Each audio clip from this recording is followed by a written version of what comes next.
January is budget time, and nothing signifies the budget in India better than the halwa ceremony that takes place in North Block. It will happen in a few days. All the employees of North Block will get together, there will be photographs taken, and the budget process will supposed to have started.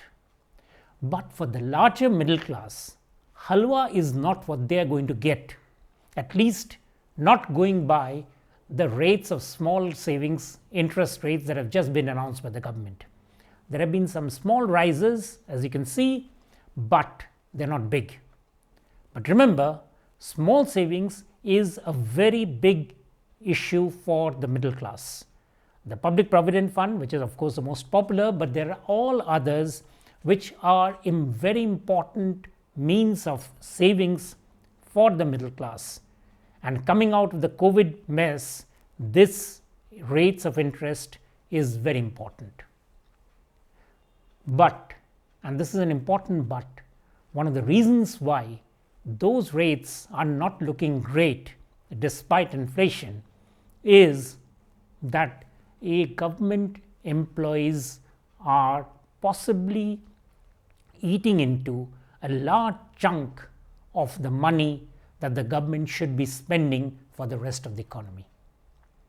In fact, in 2023, the one constraint which the government will face, India will face, is the power of the government employees. They are there in large numbers, but not where they are needed to be. But they enjoy and wield enormous power. And this is what we shall be discussing in this issue of On Point.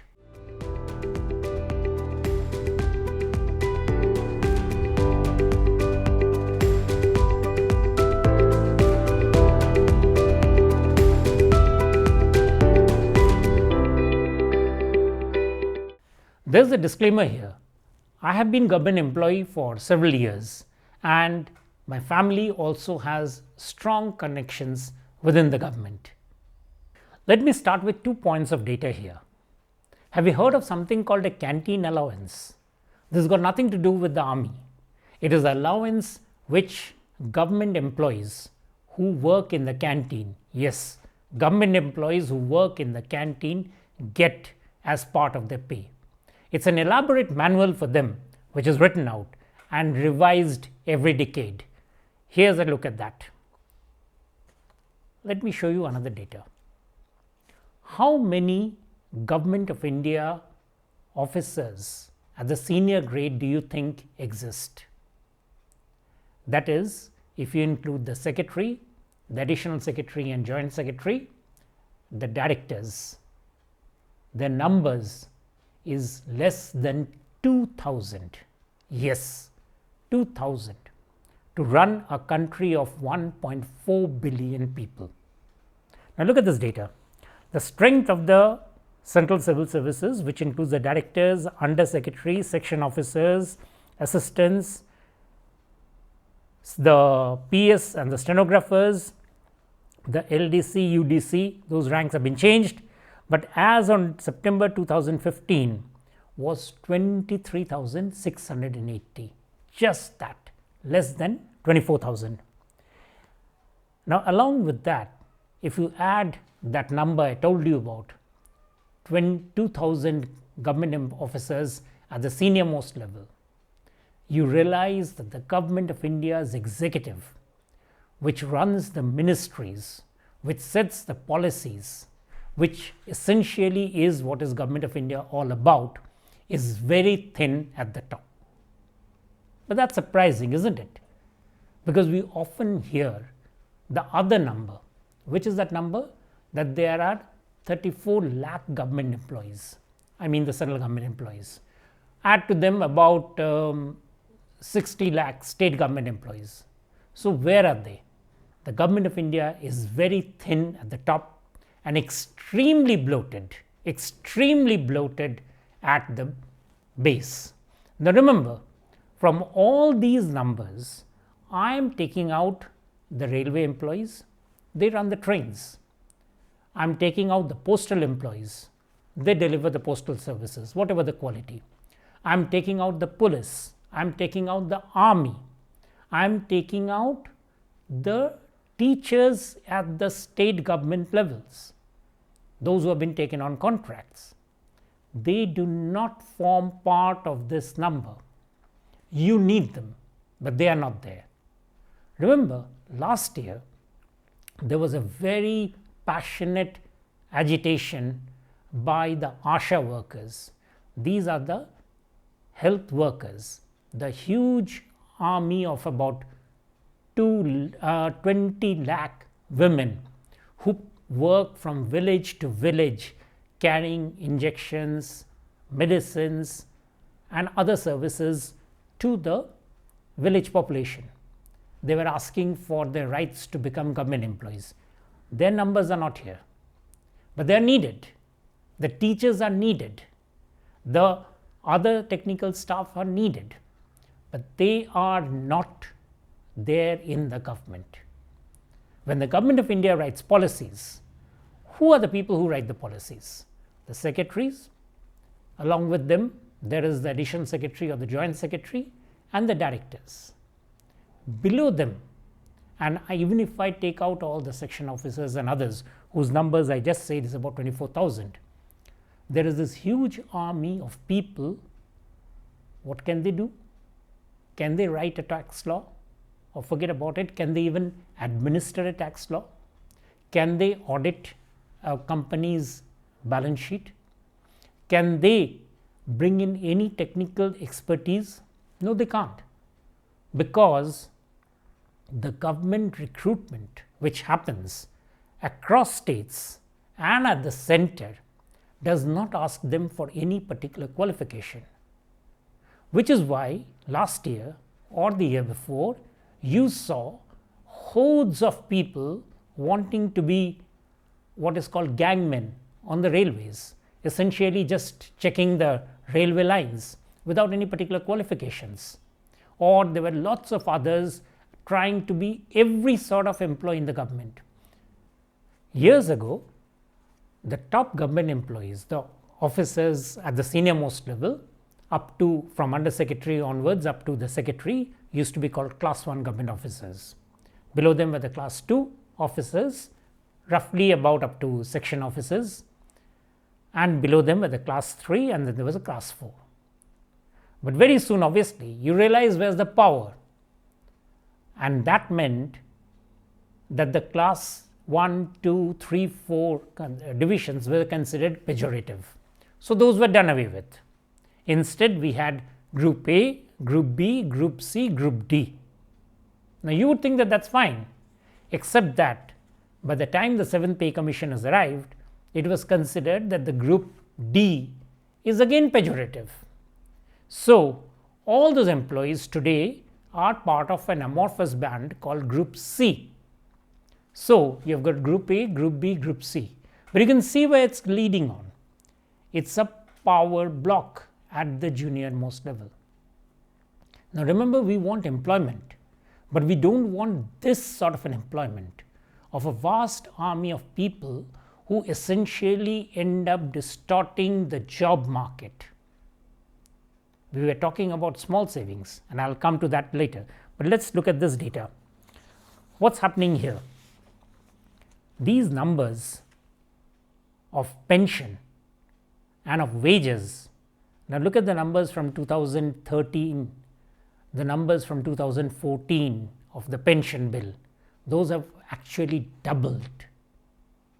They have doubled, and now, as you can see, this example of Chhattisgarh government, where they are giving government employees the option of whether to want to opt for the national pension scheme or go back to the old pension scheme. It is just opening another gravy train. What is it saying? That you join the government, you work essentially at nothing, and after 35 years, you get a pension which is just defined by where you were at the last pay. And who pays for that? The payment is done by the poorest Indian to the richest Indian. Well, we can forget the richest Indian, but even the poorest Indian who doesn't have a job, the rediwala, the rickshawala, whatever tax they will pay, a part of that will go to finance those pension schemes. The pension schemes that's ballooning. Now, this is therefore what I call the biggest constraint on public finances in India and is expanding. There is a concept called zonerism, ZOHNERSISM. Now, what does the zonerism mean? It means that you marshal scientific or mathematical data in a block to create a misleading set of conclusion. What this mass of government employees do is that they equate their interest level with that of the larger economy of salaried employees. The two are actually not together. Every step that the government employee takes to further her nest eats into the available resources of the economy. Look at this data. Have you seen the block for the pension that's expanding, that is now bigger than the subsidy block? If you add to that the block for wages in among all the expenditures of the departments, and I am talking here only about central government, you realize where the risks are coming. We want capital expenditure to expand. We want productive expenditure in the economy to expand. But if the government is more and more every year going to spend on this army of government employees, and am I being alarmist? Absolutely not. In a few days from now, after the halwa ceremony, you will get the announcement of dearness allowance, the revised dearness allowance for government employees. Remember, the small savings interest rate classification or other readjustment was done on the basis of the prevailing interest rates, that is the consumer price index. The fixation of the dearness allowance for government employees does not follow that. It follows that for industrial workers, which is a much more liberal indexation. So, the amount that they take away every time is much higher. When COVID was massively raging, the government had put a stop to dearness allowance raises. It created a huge shindy. There were lots of representations. Now, you might say, does no one recognize this risk? Well, they do. The IAS officers who are at the top of the government employment pie, and there are very few there, just about 4,000 of them across all cadres. What happens? Why don't they ask for expansion? Well, that's another story. Former Prime Minister Manmohan Singh realized that we need to expand the group of skilled officers to come into government. He coined the idea of lateral entry. He failed. Prime Minister Narendra Modi has tried two things. He's tried to expand the concept of lateral entry, and he's also set up the mission Karma Yogi. Now, that's a very fine mission. What does the mission say? That map the needs of a particular job, see how many employees are there to do it, and then decide what are the vacancies that are there which need to be filled in. It was developed at the height of the COVID pandemic in 2020. Have you heard of that mission Karma Yogi of late? No. Millions of women like them in self-help groups taking out microloans could do with government subsidy to finance their interest cost. But those are difficult because the government has to pay the wages and pensions of its own employees. Ahead of us, there are going to be several state elections this year. By early 2024, there will be the general elections. What do all these elections have in common? Each elections raise the power of government employees because they are the ones who essentially control the administration during these elections. So, don't be surprised if you see further demands, interesting demands, including even the setting up of a new pay commission coming up in this year and the next. So, from now till the middle of 2024, it is halwa all the way for the government employees. And satisfied, well paid government employees can do a hell of a lot good for the political parties. The political parties know that very well. After all, in the dance of democracy, they matter. And that's all in this edition of On Point. Thank you.